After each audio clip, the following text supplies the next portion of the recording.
Papalapit na ng papalapit mga bossing ko ang 2026 Year of the Horse mga bossing. Dapat po mga bossing ko mag-atikhahan na po kayo nito mga boss dahil napakaswerte kapag po kayo ay nagsasabit na naaayon kung ano ang taon. At syempre sa taon ng 2026 Year of the Horse, yan po mga bossing ko isa rin sa mga pinakamaswerte ang horse mga bossing ko sa mismong taon niya. Kaya dapat meron po kayong ganito mga bossing. Ito po mga bossing ko ay nagkakahalaga lamang ng 180 pesos. Pumili po kayo dito kung ano ang design po ninyo mga bossing, kung ano po yung gusto po ninyo sinasabi ng inyong kalooban. Kapag po kayo ay nagsasabit ng ganito sa kung anong taon, mas nagiging magaan yung daloy ng swerte. Siya po ay nagtatawag ng positibong enerhiya at nagtataboy ng mga negative. Kagaya po nito mga boss, ang ganda nito. Pagmasdan nyo po siya.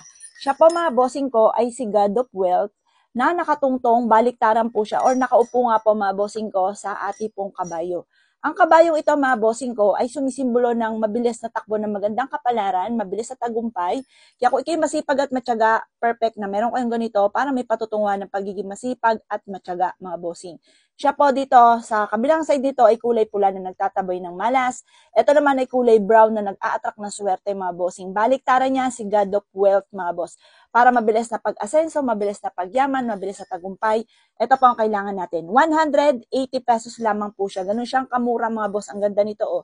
Isasabit natin to sa ating pong pintuan or kaya sa ating negosyo para araw-araw tayo na magkaroon ng malaking benta at masagana ang pamumuhay ng lahat ng miyembro ng pamilya. Ito naman po mga bossing ko, ito po ay basket mga bossing ko na parang sa hudyaman. Nakaganyan po siya o sa hudyaman mga bossing. Tapos meron na rin siyang mantra, Chinese prayer for dream come true. Ang ganda nito mga bossing, yan ay si God of Wealth. Nakaupo siya mga bossing ko sa tumatakbong kabayo, pabibilisin nito ang takbo ng magandang kapalaran. Ito naman mga bossing ko ang ating lucky cat na nag-a-attract ng swerte. Baliktaran po yan mga bossing. Ito po ay mag-a-attract sa inyo ng swerte at kasaganahan kasi ang pusa mga bossing ko, siya po yung may kakayahan na makapag-usap sa good and bad spirit.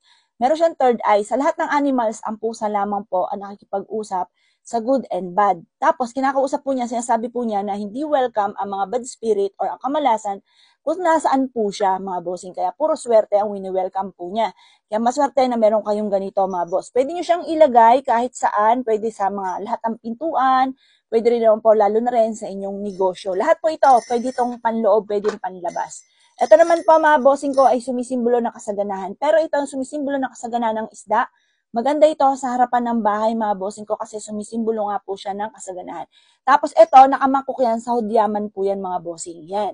180 pesos ang bawat isa nito mga